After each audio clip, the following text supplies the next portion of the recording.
one you love to hate. Andrew Anderson, spitting truth that just can't wait. Got a podcast, like a punch right to your face. College sports villain, taking it over the place. I bring the facts whether you like it or not. Dropping truth bombs, giving it all I got. They call me a villain. Well, I wear that badge with pride. Nothing but secrets they try to hide. I'm rocking my veins, rebellious to the core. I won't back down, won't take it anymore. The bad guy of the podcast world, that's me. Unleashing the truth, setting it all free.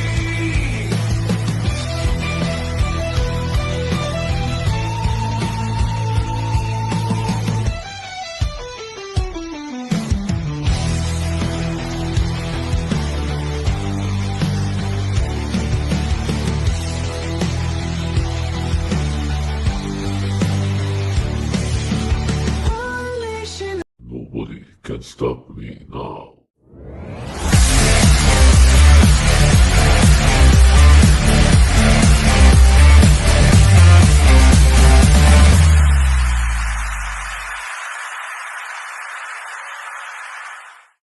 Good evening, social media. How are we all doing this week? I hope everybody had an awesome week this week. I know I did. I finished on a high note, getting back into the gym, getting outside, doing some conditioning, and man, oh man, as it felt good the last few days, and it's about to feel even better when Money in the Bank and UFC 316 kick off tomorrow night. It's going to be fun, going to be wild, and it's going to be crazy. You're not going to want to miss it.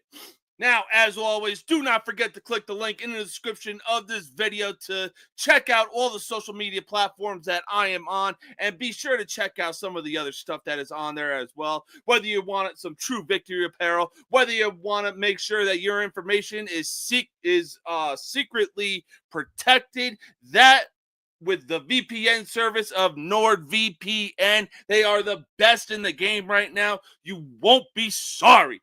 NordVPN, baby. Let them know I sent you. All right. Enough mumbo jumbo. Why? Because it's time for the most uncut, unfiltered, and uncensored sports talk show you will find on social media. And at the end of the day, you will know whose game this is when everybody's saying no mercy sports. Let's get the intro going and let's kick off this show.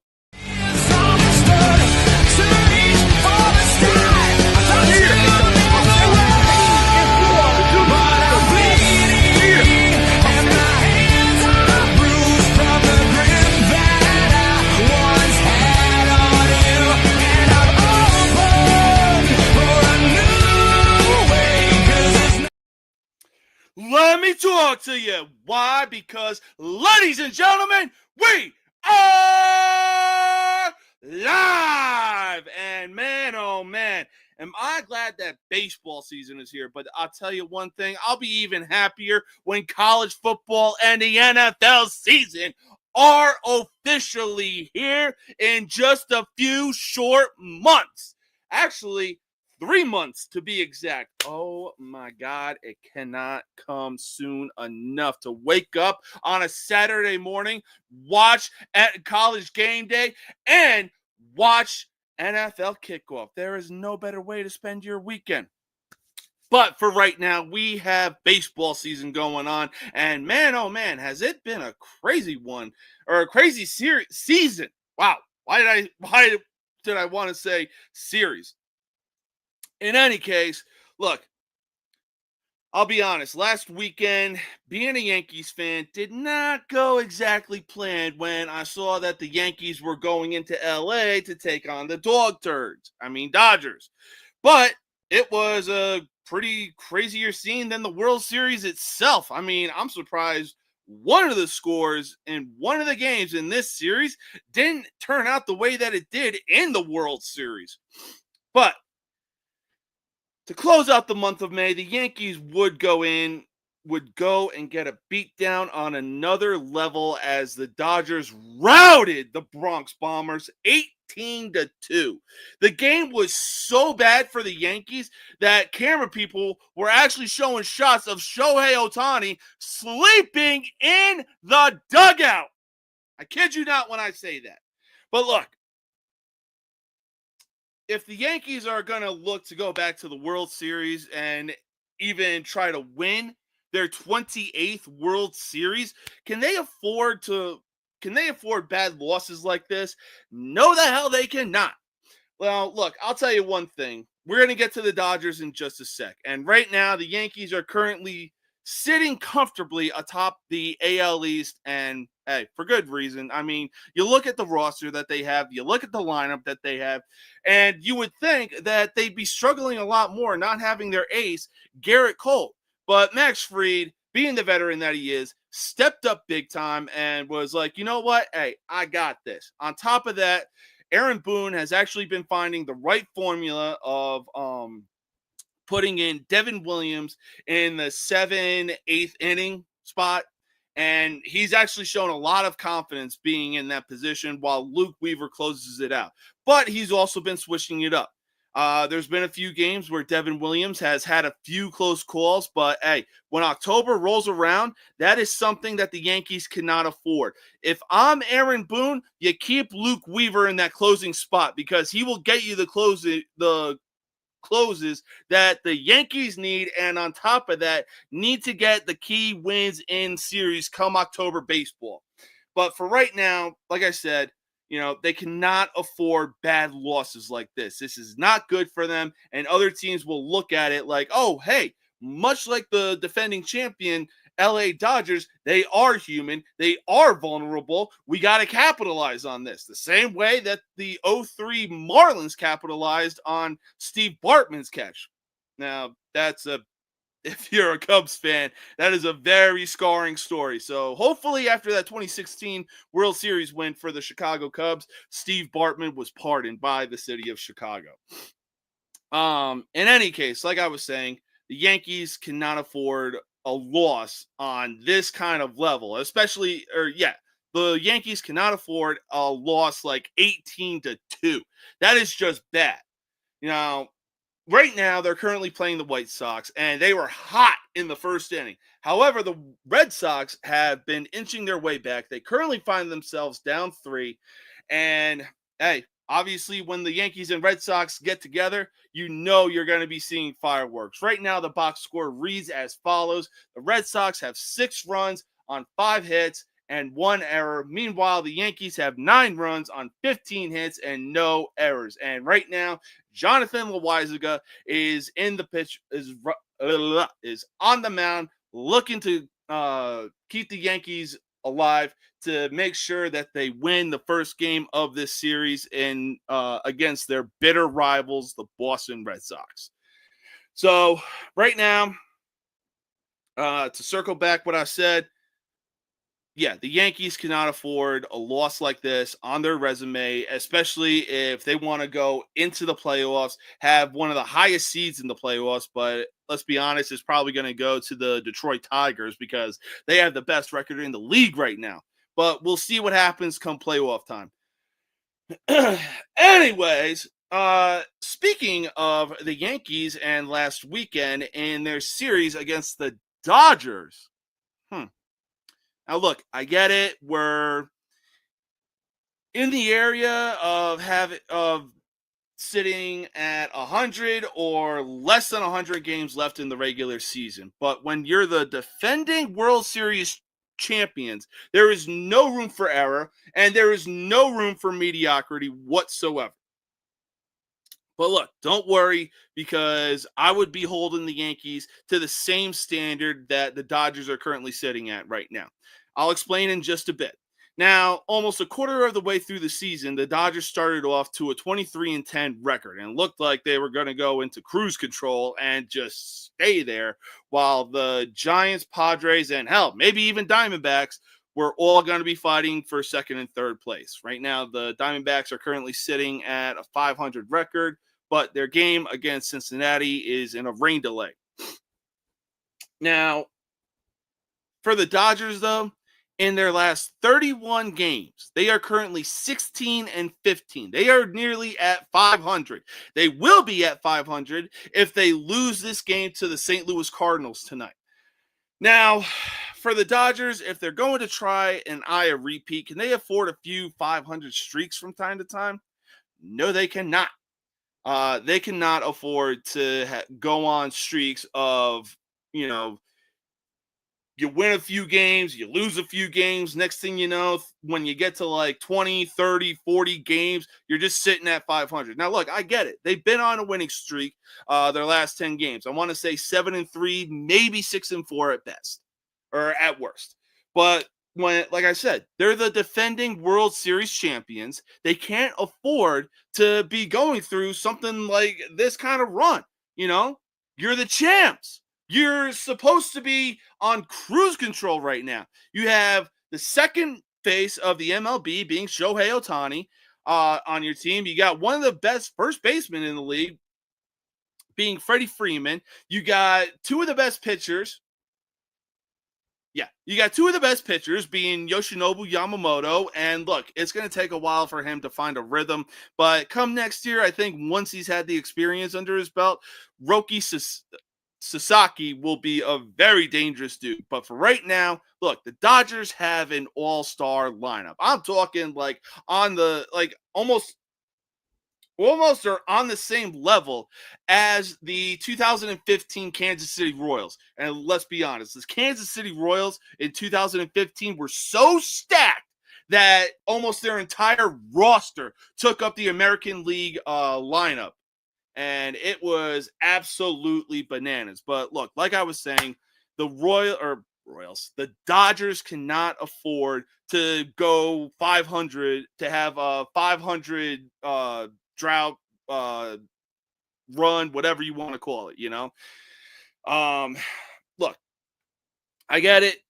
When October rolls around, maybe they turn into a different monster. But right now, in the last 31 games, soon to be 32, it's like, you're really showing everybody right now that you're probably going to go back to your old ways of just, you're one of the best teams in baseball. You win the NL West again. And then the next thing you know, the second October starts, you blow it. Now, look, there's no doubt that last year they spent over $1 billion just to finally get over the 162-game hump to finally win a World Series in 5 games. Unfortunately, that World Series win came in Yankee Stadium, so there's that. But that was a heavyweight bout on a level where just the better team won, being the LA Dodgers. But we'll see what happens moving forward. There's still plenty of baseball left to be played. We're going to be having the All-Star game coming up pretty soon. But speaking of the All-Star game, I was on TikTok one day, and I came across a big-time baseball fan who knows what she's talking about. And she said that for the All-Star game, like if there's a skills competition, why not have some of the fastest runners, Pete Crow Armstrong, Bobby Witt Jr., Corbin Carroll, hell, even Ellie De La Cruz. He is a fucking big-ass speedy bastard, but he is fast, and there's no doubt about that. Have a base running competition from home to home. I'm talking, know what I'm saying? You start at home, run around the bases, and then you finish at home. That I would actually pay that the same way that I would actually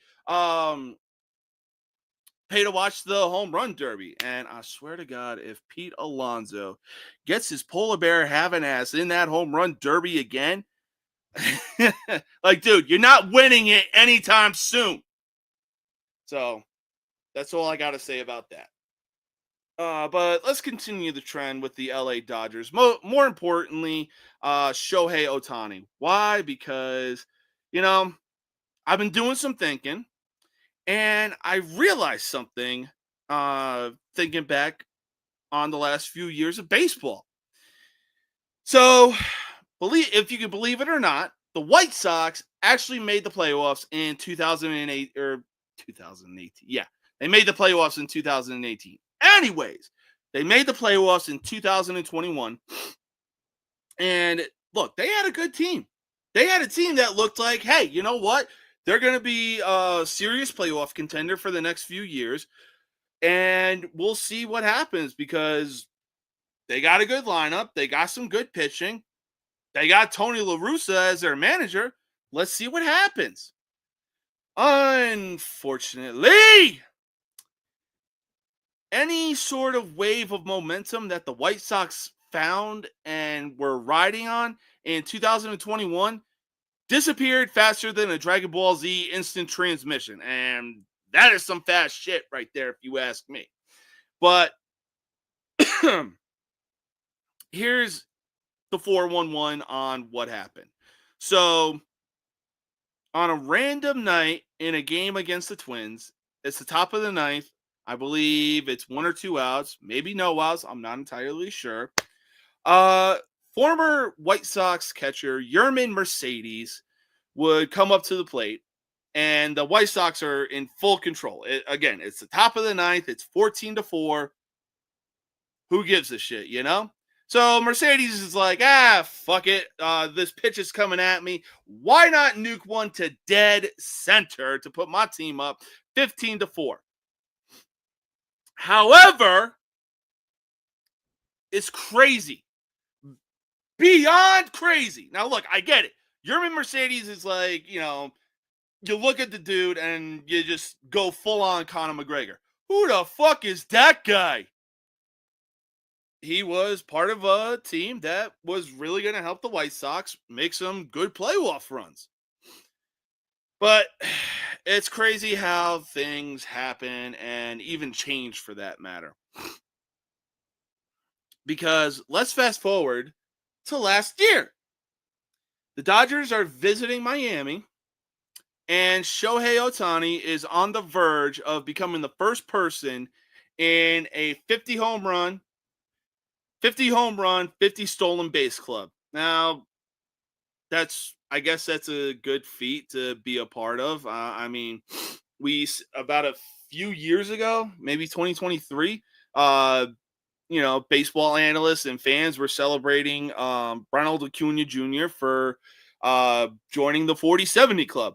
40 home runs, 70 stolen bases. But anyways, now, in this game last year between the Dodgers and Marlins, again, Shohei Ohtani is on the verge of closing in on history, becoming the first guy to make the 50-50 club.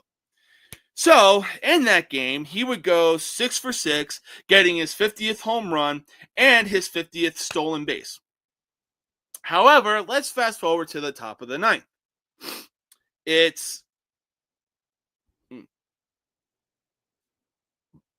There we go. Sorry, I had a burp.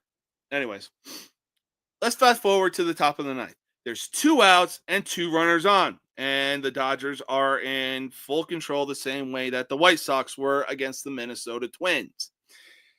They are currently up 14-3.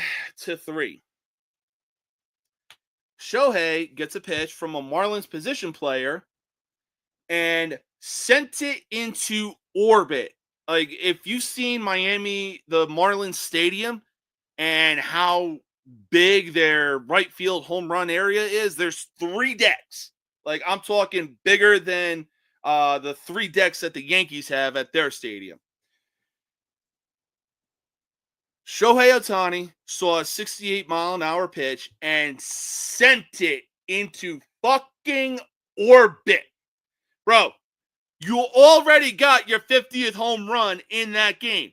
What else were you trying to prove? That you can hit a damn near over 400 home run against a position player on a team like the Marlins? Here's the craziest thing, though. They go up 7-3. This dude gets praised for what he did. Now, yes, cool. He joined the 50-50 club, and Joe Davis just glazing the ever-living shit out of Shohei Ohtani after he hit that home run.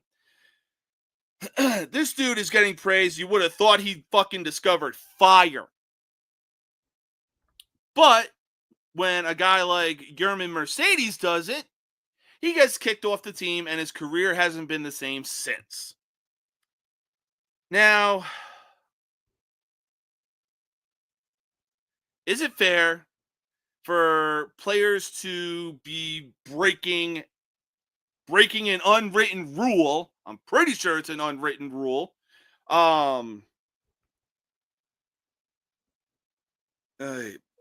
Anyways, is it fair for a guy like Yermin Mercedes to get kicked off the team for breaking an unwritten rule? Meanwhile, Shohei Ohtani is getting praised for what he did for breaking an unwritten rule, but again, got praised for it. It's like double standard much? Like this dude was already under investigation for gambling, but his translator took the fall. Now he's got a new translator. And look, like I said, he's one of the two faces of baseball right now.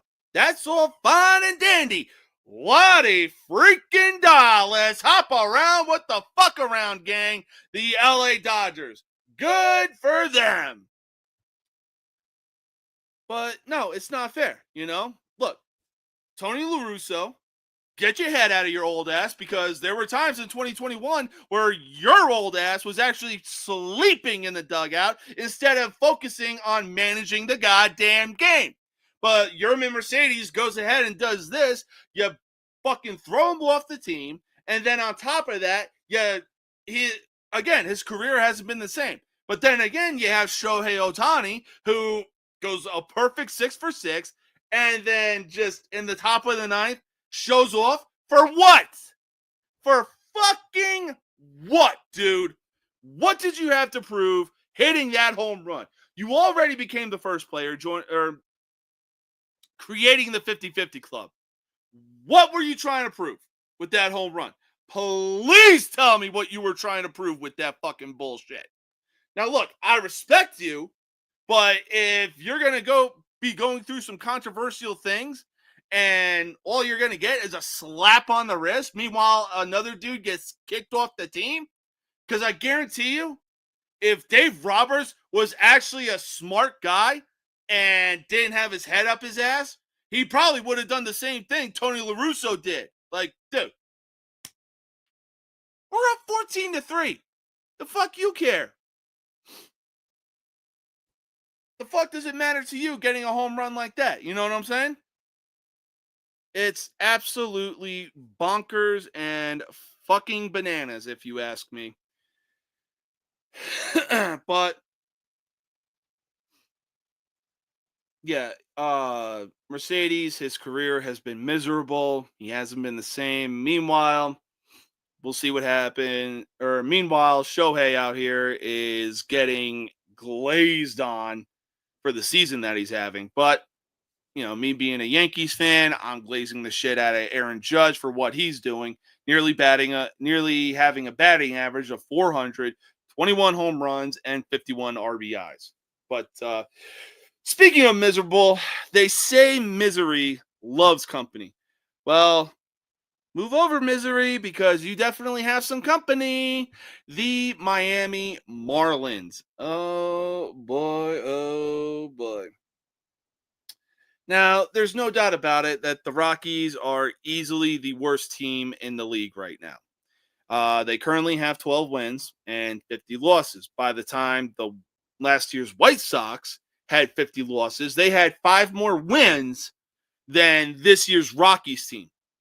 But here's where things get really fucking crazy. Hang on a sec. Anyways, here's where things get really fucking crazy. All right.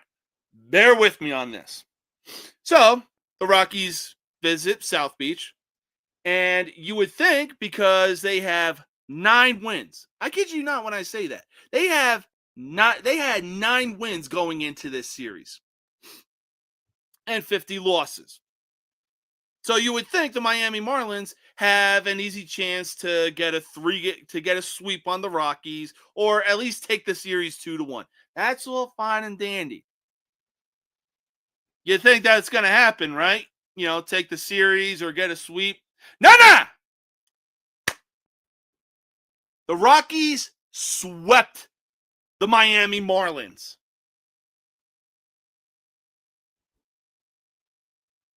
Oof. Yes, they did, and in very convincing fashion. What was it, like 10-3 or 10-6 or something like that? I know Texas had 10 runs, but Texas Tech, I think they had like 3 or 4 runs. I'm not 100% sure. But yeah, at least it wasn't Oklahoma. Fucking 4-peat. Holy shit. Anyways, like I was saying, the Rockies would go on to sweep. Thank you. I knew I was in the area of 3-6, so thank you for the clarification.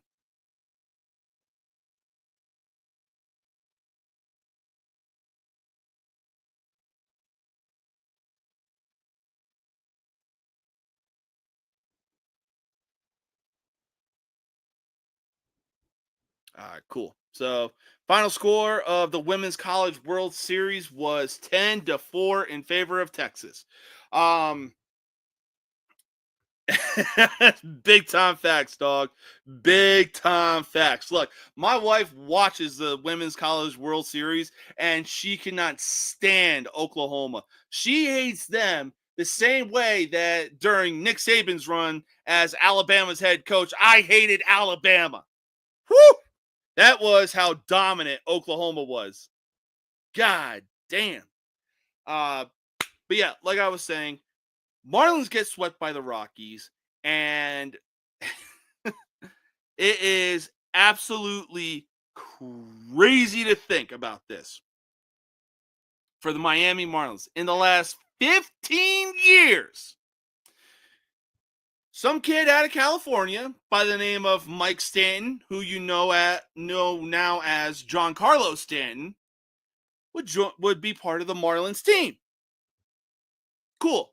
They got a guy that they can build around. You know, had an MVP season in, I want to say, 2015, 2014, maybe 2017. Or no, he didn't have a MVP. So yeah, he had an MVP season in 2015. He had 59 home runs, and this dude, I kid you not, has not been a part of the Marlins for the last 8 years. He still sits atop the Marlins all-time home run single season home run hitter. He hasn't been a part of the Marlins for the last 8 years and still holds the home run record for the Marlins. We're going to go more in depth with the Marlins in just a bit, but for right now, we got somebody waiting backstage, and here he is. I'm a bad guy, the one you love to hate. Andrew Anderson, stating truth that just can't wait. Got a podcast like a punch right to your face. College sports villain, taking it over the place. I bring the facts whether you like it or not. Dropping truth bombs, giving it all I got. They call me a villain. Well, I wear that badge with pride. Nothing but secrets they try to hide. I'm rocking my veins, rebellious to the core. I won't back down, won't take it anymore. The bad guy of the podcast world, that's me. Unleashing the truth, setting it all free.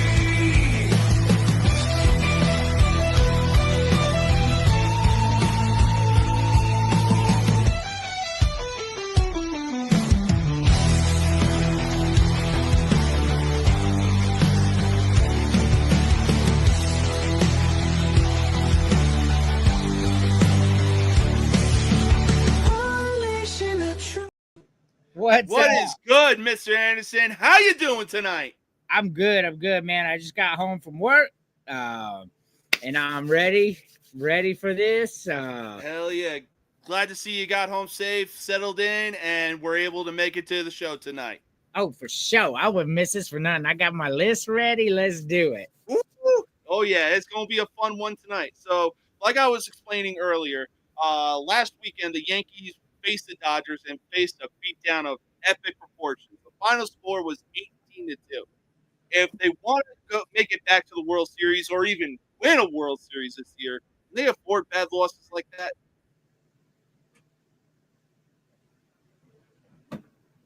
You cut out right at the end. Oh, so they got beat down 18-2. So Yep. if they want to make the World Series or at least even win one this year, can they afford bad losses like what they suffered last weekend against the Dodgers? Yeah, for sure.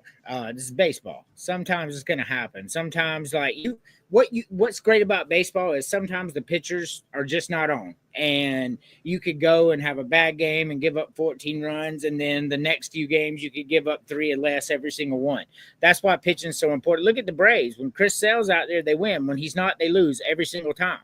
Pitching matters. So That it does. the Braves, but yeah, no, they for sure are going to be fine. Yeah. All right, that's a fair point. Right. Speaking of the Dodgers, though, over the last 31 games after a 23-10 start, they are currently 16-15. Again, in their last 31 games, and they are the defending champs. Can they, much like the Yankees, can they afford runs like this? Well, when you have as much talent as the Dodgers, yes. Baseball is gonna be streaky, right? Yeah. It's gonna happen. Even after their bad streak, they're still in first. That's true. Yeah, I mean, right now, we got the Padres, Giants, and hey, even Diamondbacks fighting for the second and third spot. Yep, Diamondbacks are 6.5 back, Giants are 3, and San Diego's 2. It's gonna be a fun division. Oh yeah. No, it's definitely one of the best divisions in baseball right now. So we'll see how the magic unfolds. Oh, yeah. But we got one more person backstage. He is the Hat King, and he has returned tonight with a special hat that he said he was going to show us. Let's see what that hat is. Oh! Love it! I love it. Love it! What's going on, guys? Not much, man. How's your night going? No, not too bad. Running a lot of errands, but gotta make a little road trip tomorrow, breaking the new ride. Oh, hell yeah. What'd you get? 25 Expedition. Ooh, nice. Very nice. I know who's got the money. Hey, that's what happens when you got that 100% disability. What's up, Arthur?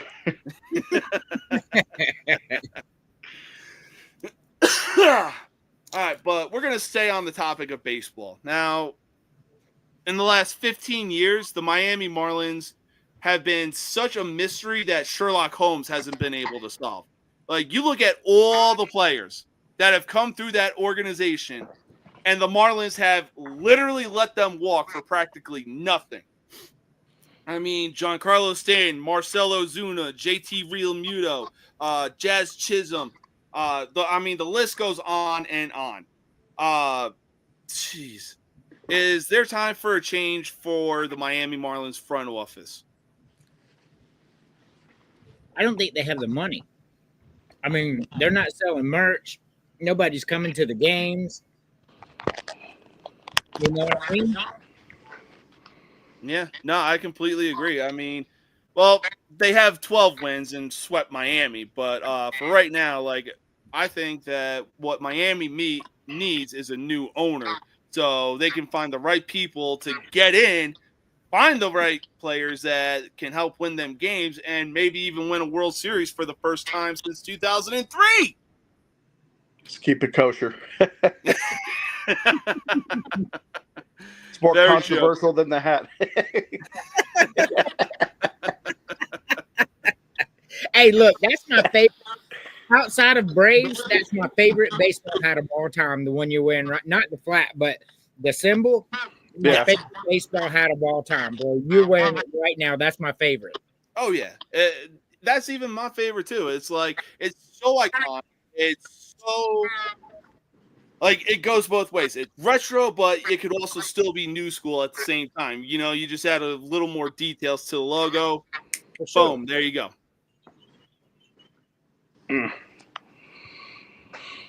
But for right now, we're gonna take our first commercial break. We'll be right back, and we got some really good subjects to talk about before we get into the final three.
All right. Welcome back to No Mercy Sports. With me is the host of Villains Media Podcast, Mr. Andrew Anderson. And we have the Hat King with us, rocking an all-time classic, the Cleveland Indians, baby. Doesn't get much better than this.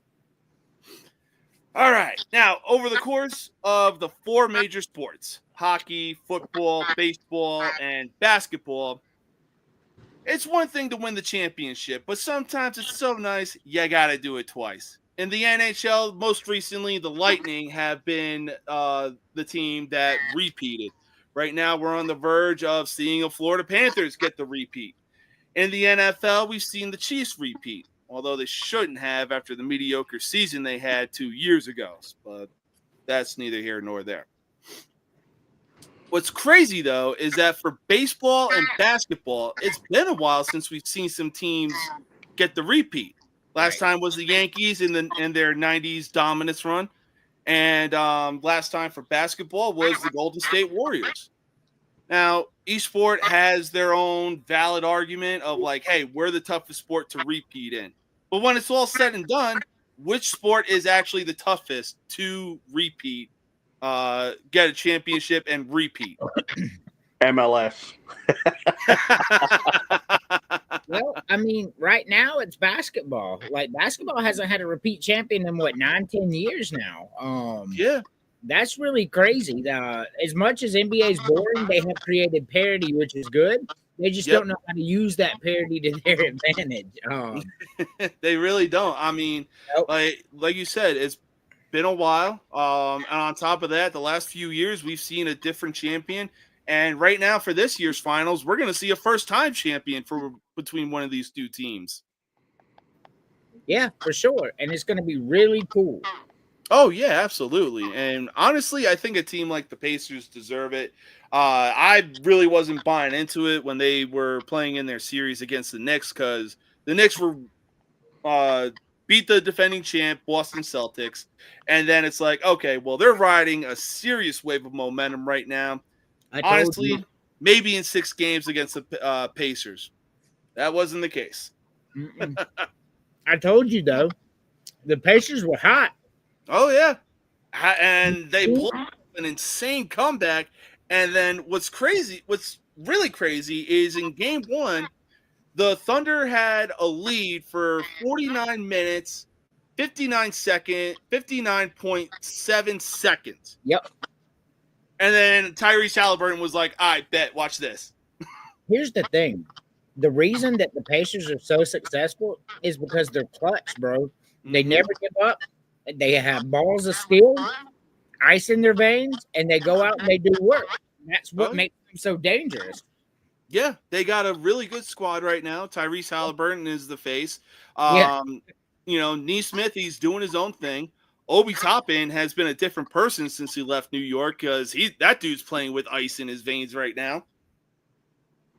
Won't this be the first time, too, that it'll be actual first-time winner? Because I know the Pacers won pre-merger, but I don't think they ever won a finals post-merger, correct? Yes, that is correct. And OKC, this is their second stint of going to the finals. Yeah, it's their second stint since 2012 when they had the baby Thunder. Well, they used to be the Supersonics. Oh, God, yeah. They need to bring back the Supersonics. Mm-hmm. How did they cheat the Nuggets? You lost. I don't know, man. I'm not a Denver fan. Yeah, I'm glad I'm not a Denver fan. Like, I talked to one of my buddies who lives out in Colorado. He was like, dude, you have no idea how hard it is being a Rockies fan out here. I'm like, yeah, I get the brown paper bag ready. Man. Thank God for that direct line from the brewery. Even though the Rockies have the same advantages and disadvantages because the opposing teams have to go there too, the problem for the Rockies is no pitcher wants to pitch there. Ruin their career, ruin their ERA, ruin their WAR. Nobody wants to go. Yeah. I mean, look what happened to Chris Bryant when he went there. He hasn't been the same since. No, at all. Like, he's dealing with a back injury right now. I believe he's on like a 60-day IL. I mean, it's like, dude, you had the chance between the Rockies and Phillies, and you chose the Rockies. I mean, yeah, it's not that far of a drive from where you grew up being Las Vegas, but dude, at least with the Phillies, you got a better chance to win a World Series. I don't think it'll be long before we see the Miami Marlins in Las Vegas. No, there's actually I don't think Miami will let that happen. Yeah, I was gonna say, wait, are there two baseball teams in one state? They're already going to get the Athletics. Yeah. I think they'll get them too. Yeah, but the question is, are they going to be sharing a stadium or will Miami get its own stadium? Put it by the Speedway. There's plenty of land out there. If Miami builds them a stadium, they'll stay. But that stadium is terrible and it got damaged and yeah. As long as the fish tank's okay. Mm-hmm. Oh, yeah. That fish tank is looking good. I'm sorry, I'm hungry. No, you good. What is that, Panda? It's a local Chinese place. Ooh, always gotta love the local spots. Oh yeah, it's called China One, and the noodles, the lo mein, so good. Ooh, God, I might have to go get some Panda after this. Panda Express do be good. Oh yeah, like when you're in the mood for it, it's the right spot. We got a place out here called Kung Fu Noodle where they're actually making the noodles there on the spot. You can see them making them fresh. Ooh. I like it. Oh hell yeah! There's nothing better than hitting up a local spot, and it just hits on a different level than most of these fast food restaurants do. Oh yeah, for sure. It's not even close, man. Like you find a hole in the wall Mexican restaurant, bro. You just know, like the thing about Mexican food, you can go in there and be like, bring me anything, and it's going to be good. Yeah. It's like, what do you recommend? Obviously, you're working here. You've seen a lot of people order one thing, then it has to be good. What do you recommend? Oh yeah, for sure. Even their American cheeseburgers are good at the Mexican restaurants out here. Yeah, they are here too, man. Yeah. Like, make no mistake. Oh yeah, no, I've been out here and I've had birria for so long, and oh god, it's so damn good, so fucking good. Oh yeah, for sure. Love birria. Oh yeah. Great stuff. But right now the Stanley Cup Finals are on, and for the first time since 2008, 2009, since the Red Wings and Penguins, we got a matchup between last year's opponents, the Florida Panthers and the Edmonton Oilers. And right now the Panthers find themselves up 4-3 in Edmonton. Whew. Good. Now, But down 1-0. yes, very true. But a buddy and I were talking about it, and we were like, you know what? Wouldn't be surprising if they go back to Florida with the series tied at 1. So That would bode really well for Florida. oh yeah, They and play then really well at home.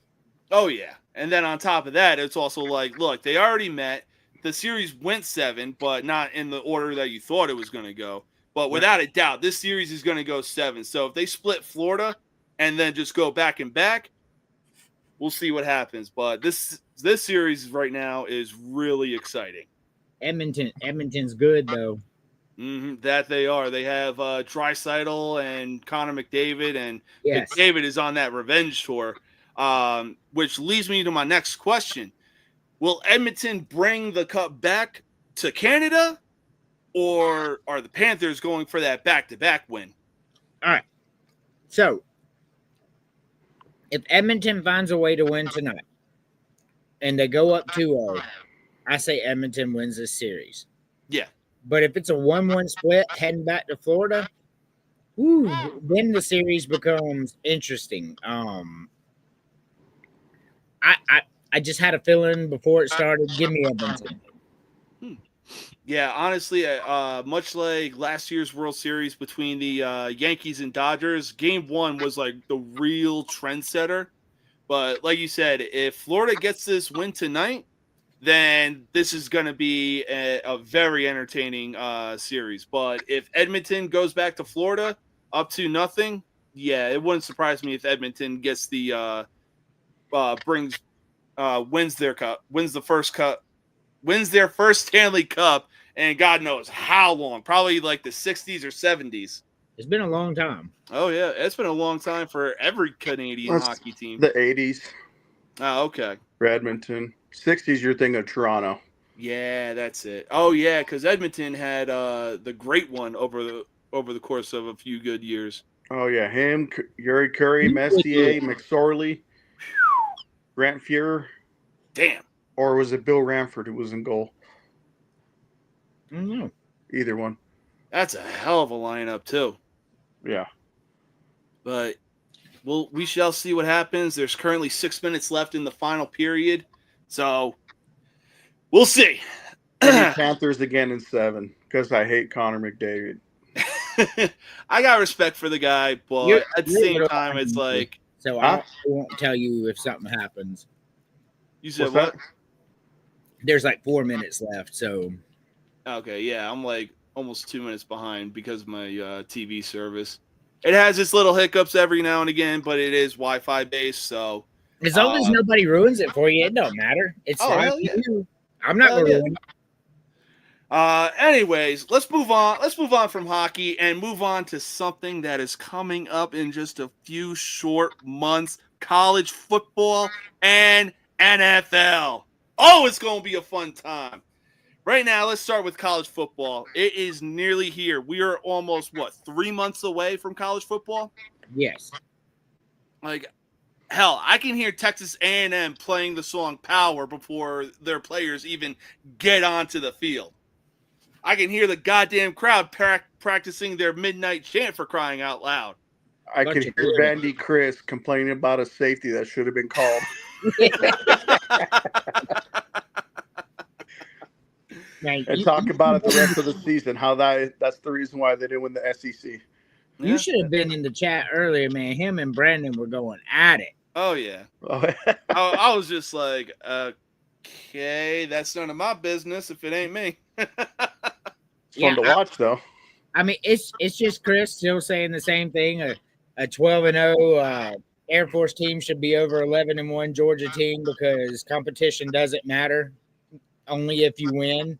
Yeah, at one point he was like, competition does matter. If competition does matter, then Vanderbilt should be in the college football playoffs every year. Well, it's kind of hard to be in the college football playoffs. 5-7 record, 4-8, 2-10, fucking 6-6. So just saying. You said what? He for sure did say that. Anyways, now there was a lot going on last year, from Ohio State losing to Michigan to going on a national championship run to Florida finding some kind of momentum after their head coach, Bill Napier, had a few choice words about the Florida fans. Well, Bill Napier, he took over a shattered Florida program. He didn't take over a Steve Spurrier or Urban Meyer-led program. So, yeah. They're going to give him some time to fix it. And like you said, he went on a nice little run at the end. He did. And if you're Ohio State, who gives a fuck you lost to Michigan? You're the national champions, bro. Like, that's the pinnacle. Fuck that loss to Michigan. In any case, there are a lot of teams that lost a lot of key players due to the NFL draft. Now, with the 2025 college football season drawing closer, what are some hot takes you could see happening going into this season? Well, I'm going to talk about my team because no one else does. Go for it, man. Stage is yours. I think they're going to win a lot more than people think they are. Really? Now, people talk about – now, I'm not saying they're going to win the conference. You're never going to hear me say it, not for what, until I see something special. But in the past seasons, before the transfer portal became a popular free agency for payments and all that, UCLA's had some great luck with guys transferring in. Prime example was Zach Charbonnet. Okay. Running back from Michigan. Yep. And he was just tearing it up for us. They're like, oh, he's just Michigan's backup. Well, he came in and flourished for us. And I see the guys have been getting, because everyone's going off the star ratings. Okay, that doesn't really mean anything. It's just a rating until you could actually see what they could do. Oh, for sure. And on top of that, it's like, look, they had a good quarterback being Josh Rosen. Unfortunately, he really couldn't find the right team that would give him a chance when he got drafted to the NFL. But it's funny, he had better teams in UCLA than what Dorian Thompson-Robert did, both on both sides of the ball. But one thing I did not like that he couldn't do, he could never beat USC. Oh, yeah, and that's a big rivalry team. That's a big rival that you want to beat nearly all the time. And if you can't beat your rival, if you're not going to win the national championship like Ohio State did, you got to beat the rival. Make it worthwhile. No, yeah, absolutely, definitely. But Andrew, what are some hot takes that you could see happening as the 2025 college football season approaches? Off with the Brewers. Hell yeah! So I think you're going to see parity in the SEC. I think at the end of the year, you're going to see 4 SEC teams and 4 Big Ten teams and a pissed off ACC and Big 12. I think you're going to see Clemson go out there and destroy everybody they play from beginning to end. Yeah. I think Penn State's going to be the team to beat, not Ohio State in the Big Ten. Mm-hmm. I think Vanderbilt goes back to being Vanderbilt with a 4-8 season. I do. And I do too. and I think you're going to see Utah make a reemergence and win the Big 12. Ooh, okay. Good takes. I like that. After their weekend loss to UCLA. Yeah. Oh, hey, at least, what was it, about a year or two ago, at least Utah put a whooping and gave USC their only 2 losses on that season. They sure did. Beat their ass twice. Yeah.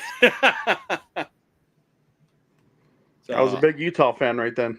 Oh, yeah, same. I was like, oh, hell yeah, let's get this fucking win, Utah. Okay, not in that good convincing fashion. Like, damn. I think you're going to see Utah and Oklahoma State be 1 and 2 in the Big 12. They had down years last year, but Mike Gundy and Kyle Whittingham are some of the best coaches ever. It won't stay down long. That's true. Yeah, some of these conferences are going to be really entertaining to watch. So, man. I do have another prediction, though, too. Go for it. I think Colorado's going to drop back almost to where they were before Dion got there. Oh, absolutely. I mean, no, I don't think they go 1 and 11. I said almost, so they can go 2 and 10. I mean, I was gonna say like maybe what is it? Maybe 4 and 8 like they did in Dion's first year, or even 6 and 6. The Big 12 Vandies. I think they'll be 6 and 6 as well. Yeah, 4 and 8 at worst for Colorado going into this year. But yeah, I don't see like 1 and 11 or 2 and 10 anytime soon. I'm gonna pull up their schedule. Oh, hell yeah! I want to see. This thing takes forever. Because he lost all his boys and he lost Hunter. Oh yeah. By the way, the Browns have signed Dylan Gabriel. Ooh, really? Yeah. Didn't they sign Shador as well to a rookie contract? I don't know if it was finalized or because I just saw the article the other day of how much money he lost because of how far he skidded down the draft board. Oh, yeah. I'm looking at their schedule. They start the year with Georgia Tech. I think they lose that game. Yeah, I was going to say, I think Georgia Tech gets the win in that. Haynes King really showed like what he can do. Yep. Then they have Really beat Georgia.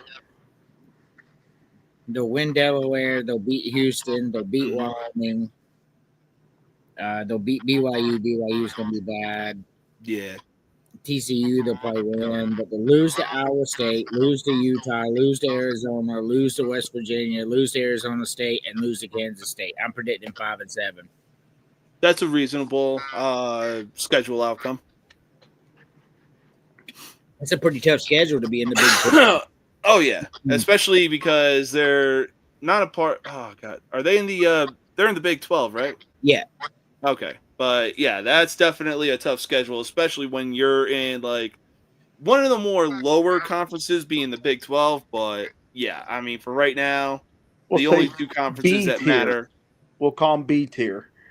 There you go. I wish South Carolina had that schedule, man, because even though it's tough for Colorado, if that's South Carolina's schedule, I'm like, shit, win. Let's do this. Hell yeah. I mean, even with a guy like Lenore Sellers under center, whoo, yes. that man is going to be slinging darts. And Vandy would still go 3 and 9.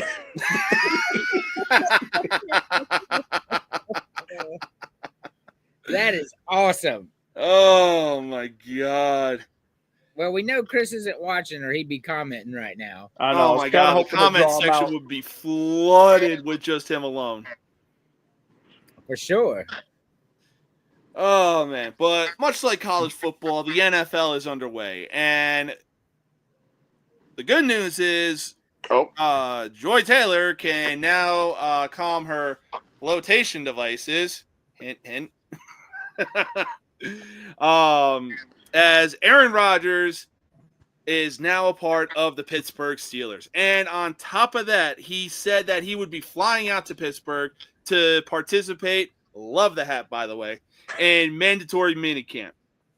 But seriously, with Joy Taylor literally complaining about Rodgers not being at OTAs when he wasn't even part of the team in the first place is crazy work.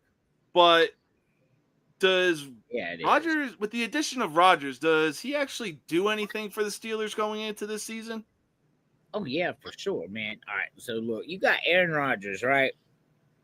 They eked out 9 wins last year, right?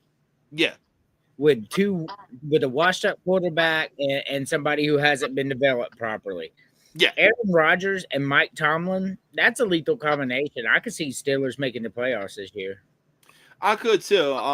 But at the same time, it's also like, look, Rodgers, he's got a big ego that it's like, dude, you need a serious reality check. Like, you need to go back to the 2010 Aaron Rodgers that won a Super Bowl and was like, fuck it, what do I have to lose?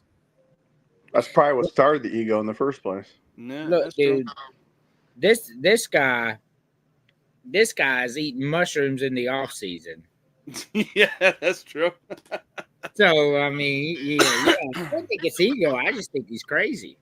Yeah. I mean, he's eating mushrooms in the off season. He's going on the Pat McAfee show during the regular season and practically spends full time there. But even with two crash out guys being Rodgers and DK Metcalf on that team, somehow, some way, Mike Tomlin is going to find a winning record in that. I don't know how the hell he's going to do it, but he's going to find it. Mm-hmm. That's the crazy thing, though. Tampa should trade Rashad White to the Steelers for some picks. I think you see him win 10, 11 games. Yeah, I could see that. As a wild card? Yeah, wild card for sure. They're not going to overtake the Ravens. Oh, Yeah. hell no. The Ravens, right now, the top of the AFC is going to be determined between the Chiefs, Bills, and Ravens. Yeah, for sure. And then it's just everybody else. Mm-hmm. So we'll see what happens. But with WWE Money in the Bank closing in tomorrow, it's only fair that we do a top 5 list of WWE. We're going to take our final commercial break, and we will be right back. I'm a bad guy, the one you love to hate. Andrew Anderson, spitting truth that just can't wait. Got a podcast, like a punch right to your face. College sports villain, taking it over the place. I bring the facts whether you like it or not. Dropping truth bombs, giving it all I got. They call me a villain. Well, I wear that badge with pride. Nothing but secrets they try to hide. I'm rocking my veins, rebellious to the core. I won't back down, won't take it anymore. The bad guy of the podcast world, that's me. Unleashing the truth, setting it all free.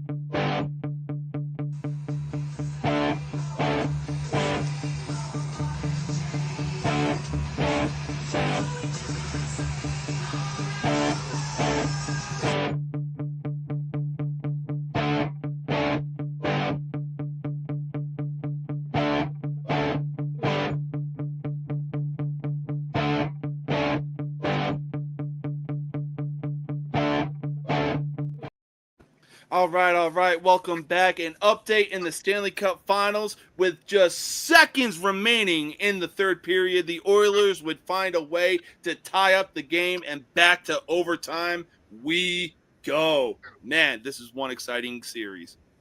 Horrible. I mean, Oilers' offense has just been too overpowering, especially because they had an empty net with 30 seconds left in the game. So, absolutely mayhem in Edmonton. There we go. We're matching. Love it. If you got one, you better wear it. Unfortunately, I don't have an Orioles hat. All right, go to Lids in El Paso. I'm sure you'll find one there. Well, unfortunately for Lids here in El Paso, they either have Dallas Cowboys, San Francisco 49ers, or something like that. But they do have a wall collection of baseball hats, so we'll see what happens. That's where this one came off the wall. Nice. This one too. Oh, hell yeah. But, all right. So, tomorrow, WWE Money in the Bank. It's going to be an awesome time. It's going to be a lot of fun. And what better way to get things started and get hyped for Money in the Bank than doing a 3 top 5 list of WWE faces of all time, heels of all time, and the best debuts of all time. I got my list. All right. You got your list, Ben? Or I'm going to wing it. All right. So for right now, we are going to start with a top 5 WWE faces of all time. Number 5, I got Hulk Hogan. So I did top 5 wrestling. Like, I didn't just do WWE. Okay. Is that okay? Oh, perfectly okay. Yeah. All right. So you got Hulk Hogan at number 5. Yes, sir. Okay. I'm sure he'll make an appearance somewhere in my list. Number 5, I have Sting. As much as I just don't like the guy, he sold. I mean, he put asses in seats. People liked him, just I didn't. Doesn't change the fact that he's a top 5 face in wrestling of all time. Oh yeah, and this dude was literally carrying WCW post, like when it came to the finger poke of doom, too, like he is. NWO was constantly running things. This dude, like you said, was putting asses in seats. Yep, for sure. But number 5, Terry, who do you got for WWE or wrestling face of all time? And all these decisions I'm making is based off of crowd reactions and how they got into it. So number 5, I would have Ultimate Warrior. Ooh, okay. That's an interesting pick. He was a good face when he was Intercontinental Champion. I mean, look, I'm not going to deny that he was a decent face because people loved him and he got the pops for him with terrible entertainer. Yeah, unfortunately, that was the case. And it's like, you know, he really had to essentially rely on his opponents to really carry the match. But he had the look, though. You got to get that. He had the look. Oh, absolutely. He had the look. And the crowd loved it for that. They did. All right. So number 4 for me, easily one of my favorite guys during the Attitude Era. And man, oh man, when his music popped, the crowd would go nuts every single time. Number 4, I'm going The Rock. Yeah. So The Rock was fantastic. You know, he was a fantastic face, fantastic heel. Everything The Rock did was pretty good. So no crazy talk there. Not for me. Yeah.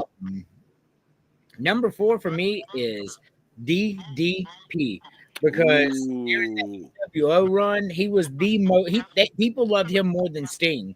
People don't like to admit that, but they did. When he came out, those pops, and he put up the diamond cutter, that place went fucking nuts every time.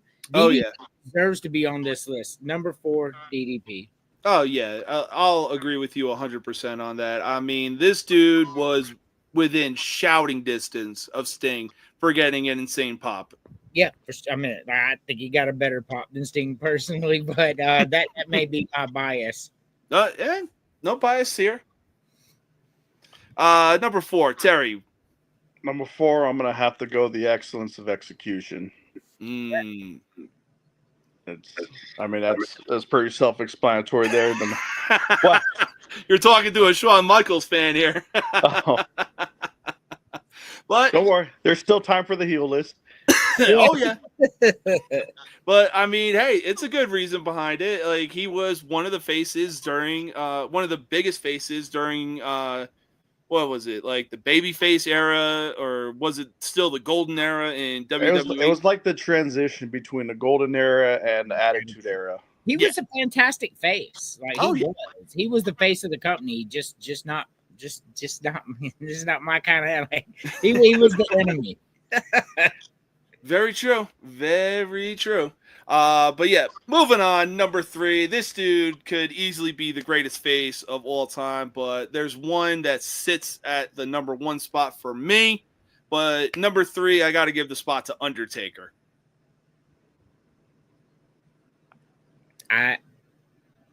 I think he's a top 5 wrestler of all time, but like, when was he a face though? Like under like a Dead Man era, like Dead Man Incorporated, like when he was on the motorcycle and all that.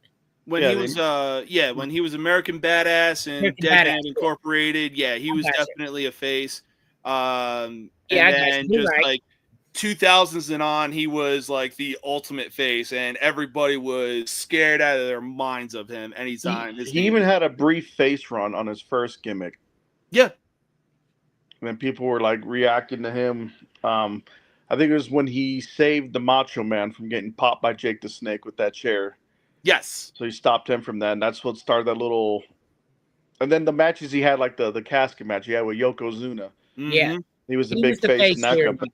Yeah. Oh yeah, and man, whoo, talk about chilling comebacks too.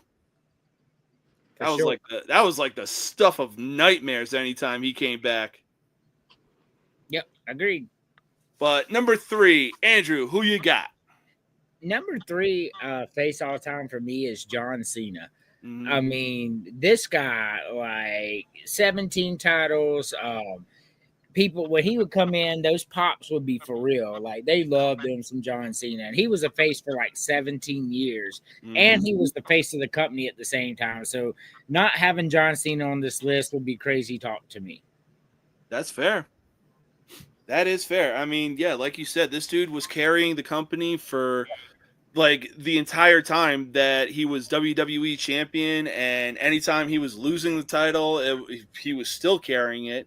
We also bared witness to one of the best rivalries of the 2000s between him and Edge, which was just so good. Yeah, that was a great rivalry. But number 3, Terry, who's your 3rd pick? This one I gotta go with. I'm gonna go with Hulkster, the number 3. Reasonable. Very. I mean, honestly, Hulk Hogan really finds himself in there somewhere, especially with your guy Shawn Michaels. Whether he's face, heel, it doesn't matter. Sometimes no list is complete without Hulk Hogan. Face Shawn Michaels was cool, but oh yeah. But he wasn't heel Shawn Michaels. But continue on. Oh yeah.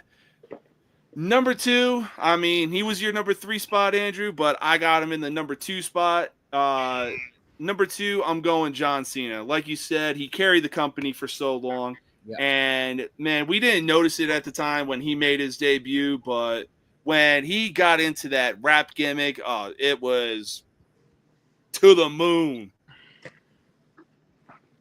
Yeah, for sure. I had him at number 3. All right, but who's your number 2 spot, though? Number 2, I have Stone Cold Steve Austin.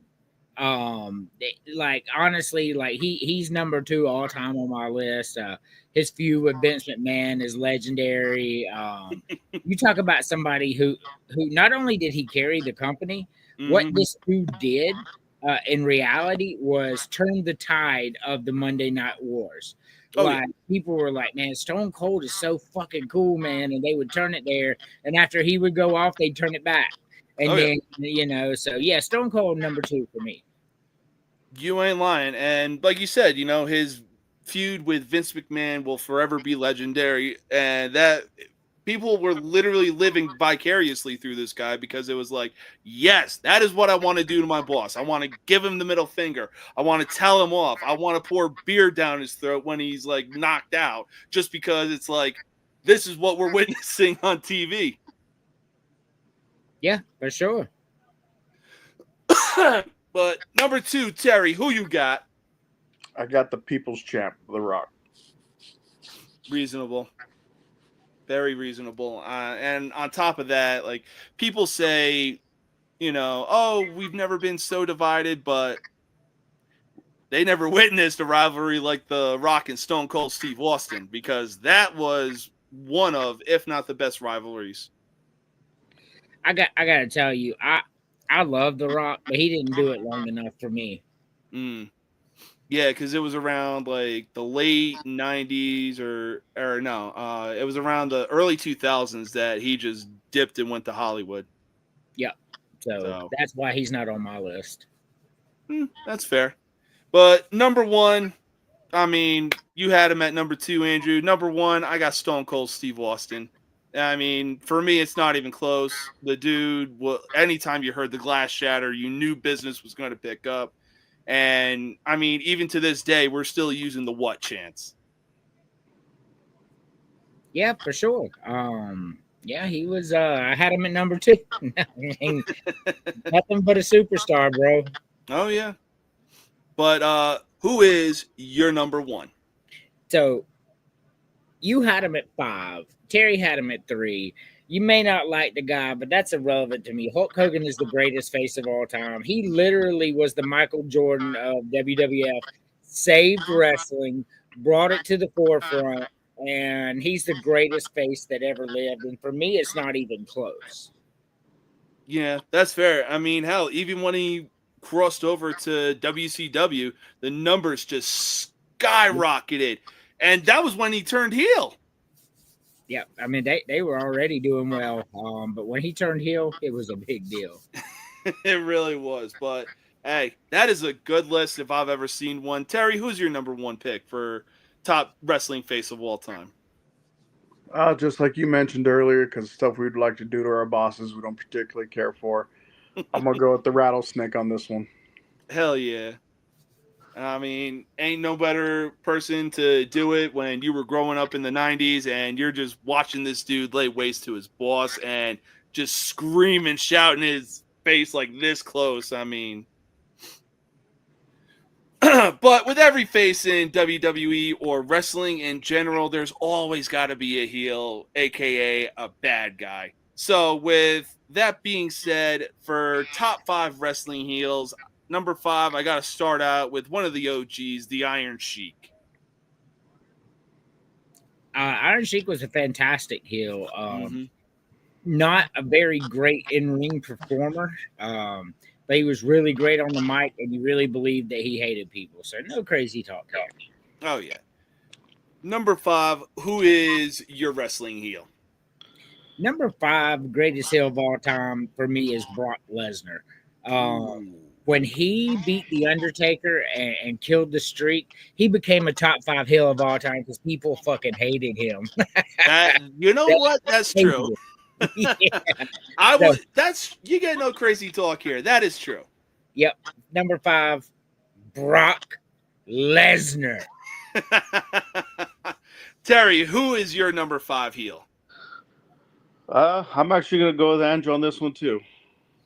Yep. That's fair. Because I was kind of a toss up between him and I'm for this other guy. I was thinking of Roddy Piper, just because of how he got people to believe that he was selling it real good, and people thought it was real, especially when he hit Cyndi Lauper with the picture. But just the sheer monstrosity and just who he was going after without hesitation, and then just striking that fear into people, then pissing them off at the same time. I would have to go Brock Lesnar number 5. Yeah. Oh, sure. yeah. I mean, even his heel runs when he was during his rivalry with Kurt Angle, like, people really hated this guy. Fantastic heel. Oh, absolutely. And he knew how to do it so well, too. Yeah, he did. All right, though. Number 4, this dude for me was just slept on as a heel, and he had one of the most underrated WWE championship runs in history, and he really doesn't get enough credit than he deserves. Number 4, I'm going John Bradshaw Layfield, aka JBL. So I agree with that. He's not in my top 5, but JBL was a fantastic heel, man. He in a time where there was a real lull in WWE, they put the title on him and he held it really well. And he was out there just clotheslining people from hell with his blonde hair and his own Fox News talking business. And I like that pick. Oh yeah, and then on top of that, like Raw already had their champion, so it was time for SmackDown to have a champion, and it was like, all right, who the fuck's gonna step up? Yep, for sure. So lo and It's only behold, we because- got JBL, and the rest, as they say, is history. It's only because Triple H only wanted to work Tuesdays or didn't want to work Tuesdays. Yeah. Terry, who is your number 4?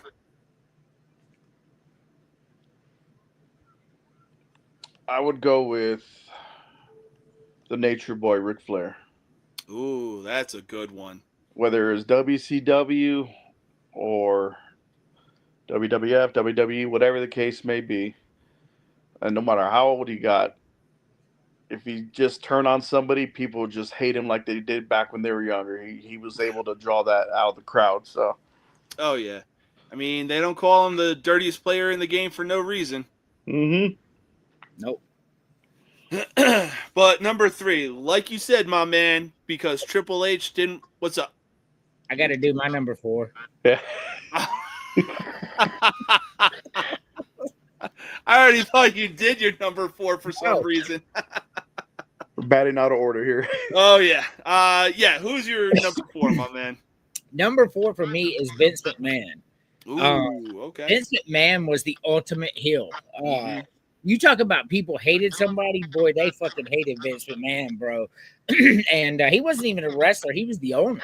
And he deserves to be on this list for me. Number 4, Vince McMahon.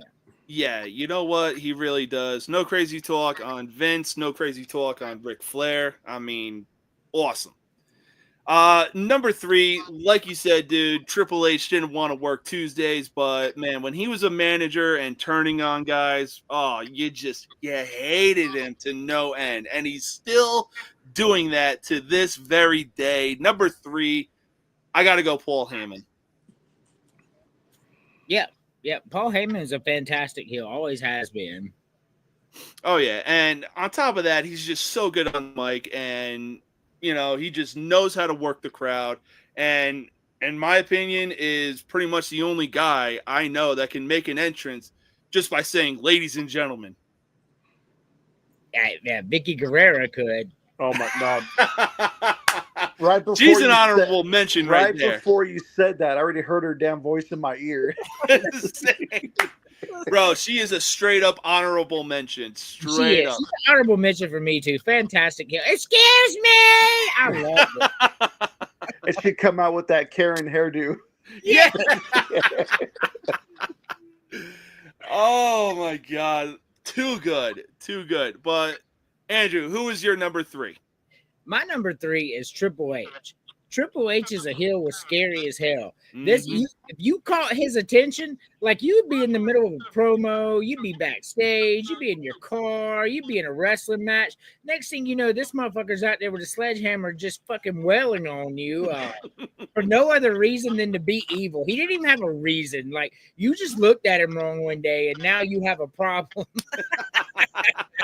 Number 3 for me is definitely Triple H. You get no crazy talk here. I mean, even during his reign of terror run, like you said, you look at him the wrong way. It's like, bro, meet me in the ring. And then next thing you know, you're laying on the mat, bloody mess, just looking up at the ceiling thinking, what the fuck just happened? Yes. All I did was just look at him. Yes. Ultimate heel. Terry, who's your number 3?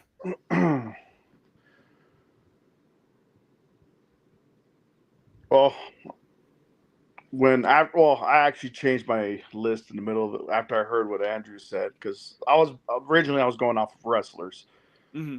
but when he dropped Vince McMahon's name, like, yes, you have to include him. Yep. Just to the amount of hate that he was drawing, and get raking in all that money for that. Oh yeah. So I would definitely put Vince McMahon at number 3. I think that's right middle of the pack, rightful spot, and no one ever take that away. Oh yeah, no, that's definitely a good spot, and definitely a good spot to be like, you know what? From here on, it's just the baddest of the bad. Man, you talk about somebody who can work a crowd. Man, he come out in the middle, the biggest face in the game. You are fired. Or even when he was trying to talk, and he'd just be like, "Shut up!" Yeah. And then just raining down the booze. Like I was a kid at home, and he was doing that. I'm like, "You suck, dude! You suck!" This McMahon was awesome, bro. Perfect character. Oh, absolutely. But number 2 for me, like you said, one of the most ultimate heels. If you looked at this dude wrong, it was a bad day for you. Whether it was Reign of Terror run, Evolution run, the Attitude Era run, like this dude made sure that he was going to have a sledgehammer on standby and leave you in a bloody mess. Number 2, I'm going the Game, Triple H. Yeah, no crazy talk here. I had him at 3. Mm-hmm. All right, but who is your number 2, my man? Number 2 is special. The greatest entertainer of all time. The total package. Like, he had everything. And as a heel, almost unrivaled. I only have one person above him, and that's just because of the what he did. But number 2 for me, the Heartbreak Kid, Shawn. But yeah, when he was a heel, boy, you was getting fucked up. You know what? No crazy talk whatsoever. I mean, his heel turn was something that was like, what? Wait, we're in the age of Hulk Hogan, and this guy is doing this, slamming 3 people through windows? What? Yeah, that shit was bad. When Shawn Michaels did that to Marty Jannetty, his biggest fan was born that day, because I'm a kid. And I always liked the Rockers, but when he turned on him, I was like, yeah! I don't like Marty Jannetty. Thus was born the Heartbreak Kid. Yes, man. HBK number 2 all day long. You know what? That's perfectly reasonable. No crazy talk. He is your favorite wrestler, and Yes. if he's on this kind of list, no crazy talk whatsoever. For sure. Terry, who is your number 2? So this one's for Andrew. And the reason for that is, just like you, I was also a fan of the Rockers. But at the time, since a kid just like you, like I said, I like Marty Jannetty better. So I was pretty pissed off.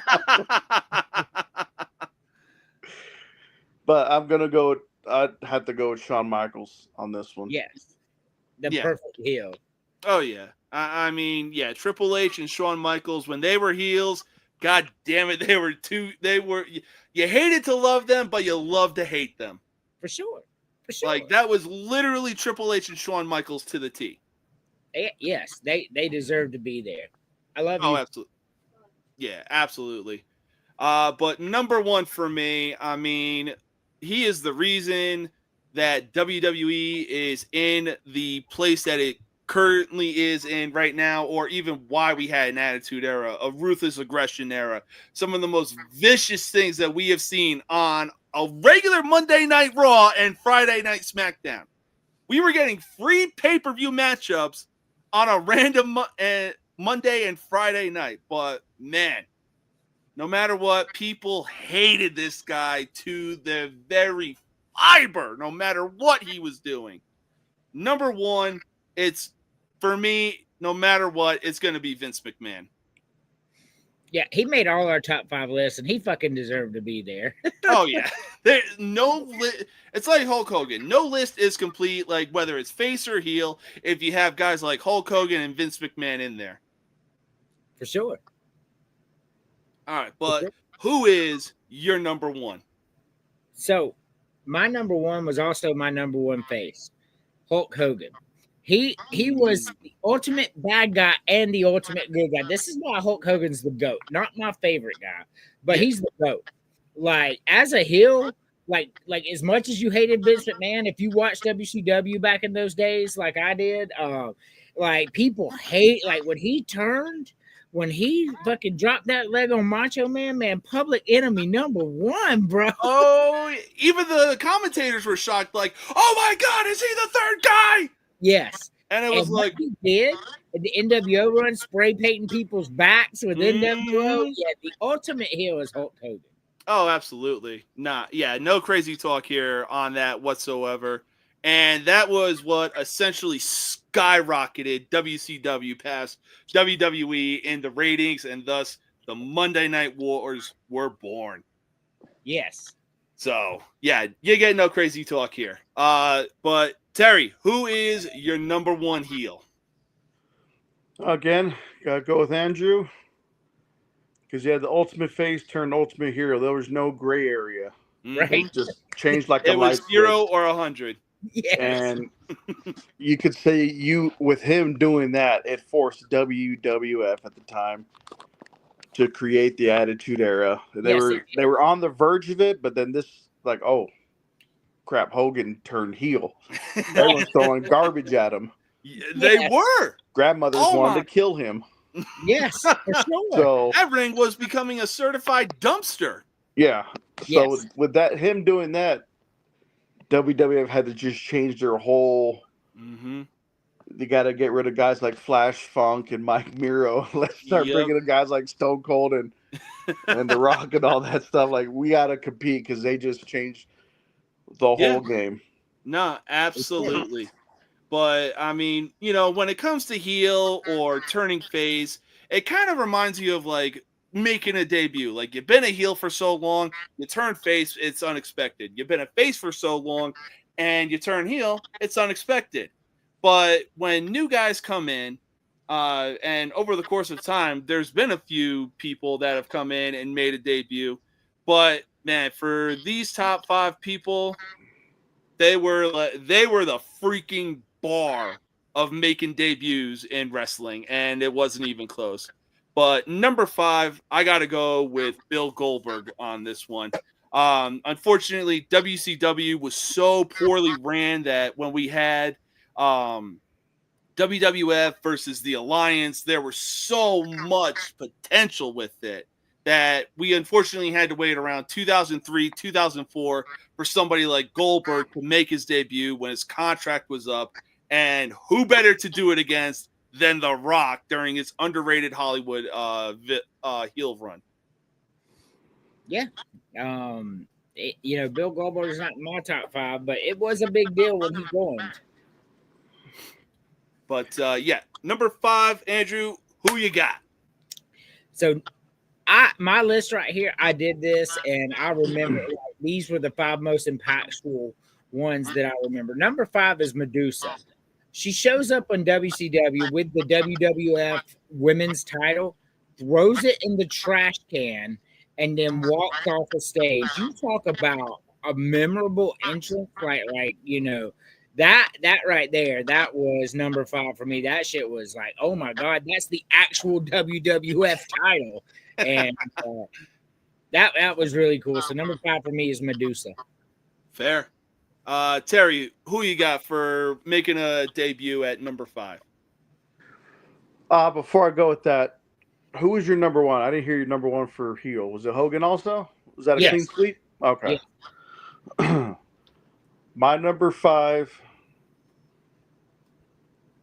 debut, and I thought it would have had more of a reaction, but it was kind of like one of those, you kind of waited too long. But for the pop he received, I'm going to go with Sting. when he made his debut at Survivor Series. I think it was 2012 or something like that. 2011, 2012. 2015. Dang, is that long? Damn. Yeah. All right. 10 years ago. Yeah. Yeah. That's a good pick, not gonna lie, because it was like he said he never stepped foot in a WWE arena. Lo and behold, Survivor Series comes around, and it's like, whoa! Yep. This is basically earth-shattering for modern day WWE. But number 4, I'm not entirely too sure if this was a debut, but it was definitely a controversial thing. The WCW was having an event, I believe, in the Mall of America. Yes. And Lex Luger just comes up out of nowhere in the crowd, and they're like, "The hell is he doing here? He's with the WWE." Yeah, it was a debut. Yes. Okay. That was the very first episode of Nitro, by the way. Oh, Yeah. wow. Mall of America. Yep. Damn, yeah. So, hey, what better place to do it? That's a good one, man. You'll get no crazy talk out of me. Yeah. Number 4, Andrew, who's yours? Number 4, and this is kind of more recent, but when AJ Styles made his debut at the Royal Rumble, when that you want some, come get some, man, that place popped like because AJ Styles was a TNA lifer.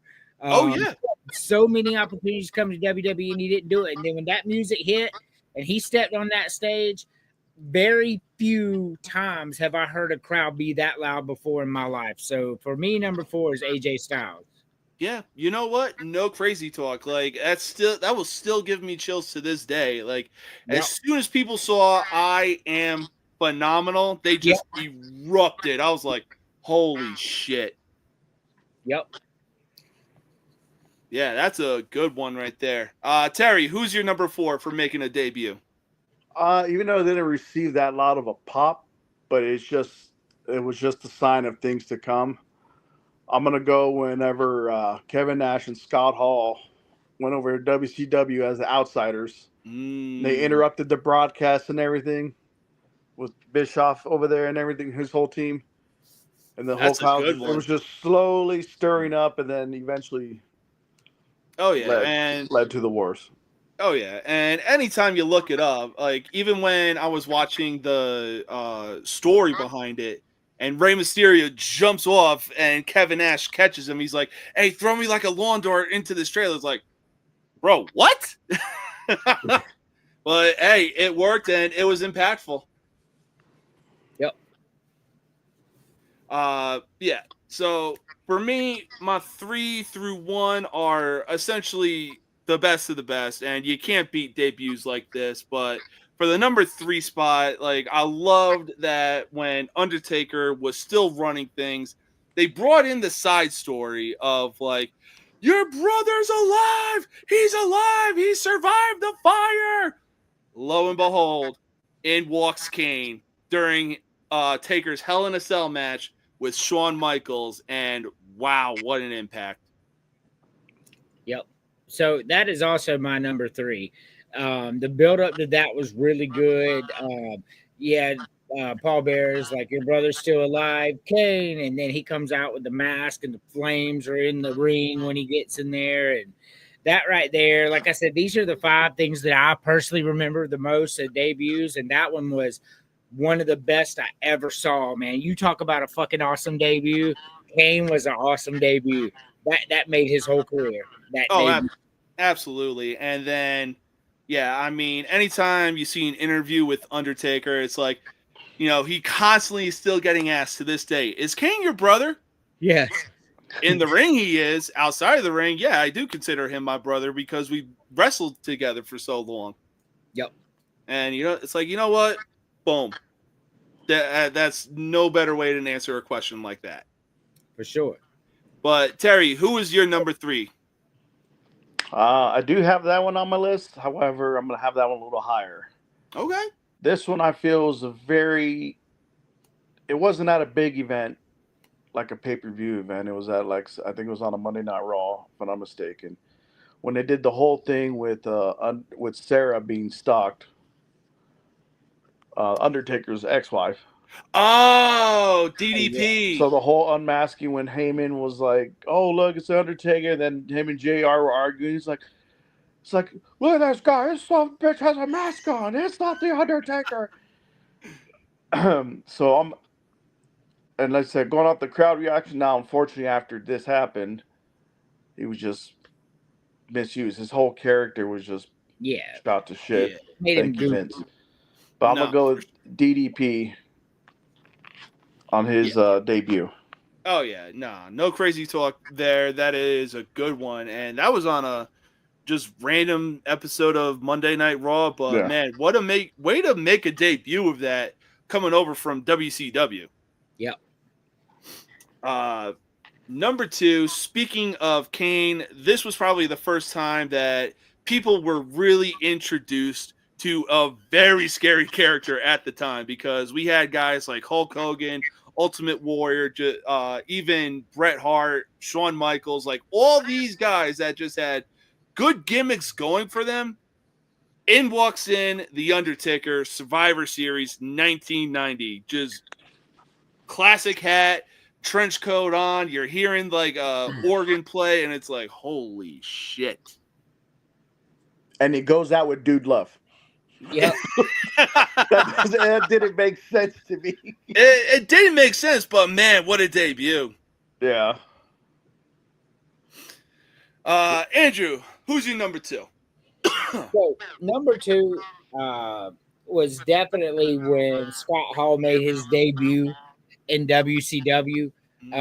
So that was so impactful because people were like, "Oh my god!" And then it was the whole WWF is invading WCW, and he come on there and he's behind Eric Bischoff after he shows up. He's sitting in the front. It's like, man, that debut for Scott Hall in WCW changed the game. It led to the Hogan heel turn, and that debut was just hard to beat. Oh yeah. Yeah. No, honestly though, I think I got one debut that could top that. But for right now, So do I. for right now, Terry, who's your number 2 for making a debut? Well, you guys already mentioned it, but I'm going to go with the debut of Kane in the whole "Your Brother's Still Alive" storyline. Yes. Yeah. You talk about just a freaky character. I mean, I always liked the pipe organs. Mm-hmm. Yeah. The little slow, and then all of a sudden, boom, here comes the explosion. Then just for him to rip off the gate like nothing. Oh, yeah. And then to use Undertaker's own move against him in the middle of the match. Yep. Like the ultimate sign of disrespect. And then Shawn Michaels wins that, despite the fact that Taker was like, I beat this dude down like he owed me money in that match. Yeah. Hey, a reasonable spot for a guy like Kane. Yeah, no crazy talk whatsoever. But number 1, this is a debut that really set the bar of making debuts, because WWE was still running at the time during the Attitude Era, and Vince was like, well, you know what? WCW is sort of going downhill. They got some good wrestlers that could really make an impact over here. So why not? Why not bring in one of the guys that could probably stand toe-to-toe with The Rock on the mic, not to mention deliver a good rivalry as well. And man, when you saw that countdown to the millennium with The Rock in the ring and the roar of the crowd when the word Jericho popped up on the Titantron, whoo! That was setting the bar right there for making a debut. So when they set this up for months, so months ahead of time, they started a counter. And they're like, what the hell was that? You know? And so this is my number 1 as well. So when Jericho popped out of there and he's backwards like this and then break the walls down. I mean, like, he turned around and him and Rock gave the best back and forth. That was the greatest debut there ever was. Oh, and yeah. it's not even close, to be honest with you. Like, that was the way they did it months after months after months. Perfect debut. Oh, yeah. The perfect build-up and then the perfect introduction for it. Number 1. Chest kiss. Yep. Yeah. Terry, who is your number one for making a debut? You might say crazy talk, Andrew. Oh boy. 1, 2. But no, I'm just playing. I agree. It's Y2J. How's it going in that first half? Not gonna lie. Because like the whole build up, and then I actually remember watching that episode like Me too. like live in person, like, and then I saw the name pop up, and I was like, first thing it popped in my head, I'm like, wow, he was kind of like they used him as a mid carder. It seemed like in WCW, always with the cruiserweight picture thing. Yeah, and the cruiserweight division in WCW was insanely stacked. It was a lot better than some of the main card matches. Let's just Yes. put it that way. Yeah. But yeah, that Y2J intro, you're going after the top guy in the company at the time. You're going And after one of the people's best champ. on the microphone too. Yeah, like I said, go toe to toe with The Rock. Of course, they always had to give Rock more lines because you can't make him look like. Yep. You can't make him look like the lesser of the two. Yeah. Even though I think Jericho is a lot better if you give him just a free mic compared to The Rock. Mm-hmm. Jericho, I love The Rock, but Jericho is good in all three facets. Jericho's elite in all three facets. His intro, his in-ring work, and his mic work is really unrivaled by anybody. He could do anything in the ring anybody else could do and better. He could be on the mic and be better. His intro, no matter how it was, is just fucking epic. Jericho's a top 5 all-time guy. Like, it doesn't matter what modifications he made to his intro. If you still saw the 5, 4, 3, 2, 1, and then heard break the walls down, it was like, oh, fucking A. How can I compete with that? Yep. Oh, man. No matter what kind of gimmick he did, too. Mm-hmm. Yep. Like, even currently or whatever, he's able to own the role and draw people to it, to either make him really love it or really hate it. Yeah. Either way, it's very well received. Oh yeah, and I mean there's been times where he's shown some real true professionalism, whether he's a face or a heel. A prime example would be when he was facing Neville in the ring, and Neville injured his ankle, so he wanted to finish it ASAP so he could get some help. But Charles Robinson didn't know what was going on. So he was like, fuck it, I'm going to get myself disqualified. Pushes the ref, and he's like, he's hurt! And then it was like, dude, man, like, whether you're a face or you're a heel, most of the time you're going to be a heel, but true props to showing some professionalism. Be like, no, we got to cut this match short. He is hurt. I am not fighting this match if he's hurt. Right. Yeah, he really broke his ankle, right? Mm-hmm. Yes. So, but... man, great list, guys, and be sure to tune in for Money in the Bank tomorrow. It's going to be awesome. The men's and women's are going to be a lot of fun to watch. I believe we got a tag team matchup of John Cena and that dumbass YouTuber Logan Paul versus Jey Uso and Cody Rhodes. Real quick, though, we each can't repeat each other's answers. Just come up with one for like a dynamic return that someone had been gone a while, whether it's injury or just years away from another brand or whatever. Who would you pick? What was the question? A return, let's say, to any. In this case, it seems like the more epic returns always happen in WWE or WWF. So if you could pick one and you can't repeat anyone's answers, who would you pick? Is this all time or current wrestlers not in WWE? What's that? Is this of all time or current wrestlers not in WWE? It could be all time. But like I was saying, it seemed like the biggest returns always happen at WWE or WWF. I mean, for me, it's the Heartbreak Kid. Like, all day long. Yeah, no crazy talk. I'm going to go with some recent bias here and say Dean Ambrose, especially because he was part of the Shield. And, man, when they made their debut in 2012, whew. We'll go a little further back. And it was either that one or I was going to say Edge at the Mhm. Rumble. But, I mean, at that time, he was already past his prime and everything. Kind of slowed things down. But I'm going to go whenever, I think, early 2000s when Triple H returned from his torn quad injury. Ooh, that's a good one. Yeah, that's a good one. Especially in Madison Square Garden. Yep. Yeah, the Mecca. Oh, yeah. But, all right, guys, I want to thank y'all for being able to come on to the show. I know it's late in Friday, but have fun. Enjoy the rest of your night. Know your limits as well. Thanks, man. All right. Peace, Andrew. Have a good one. Peace, Terry. Let's see here. Sorry, I'm trying to figure out. Oh, comments. Duh. All right, so that wraps up another episode of No Mercy Sports. Like I said in the beginning, going to be doing a live stream of WWE's Money in the Bank, and then immediately after following WWE Money in the Bank is also a live stream of UFC 316. Now, unlike last time when it was WWE Backlash, I believe. Yeah, Backlash. No, I don't think it was Backlash. I don't even know. But unlike the last time when it was a back-to-back of WWE and UFC, I unfortunately fell asleep because I was running on fumes and let's just say.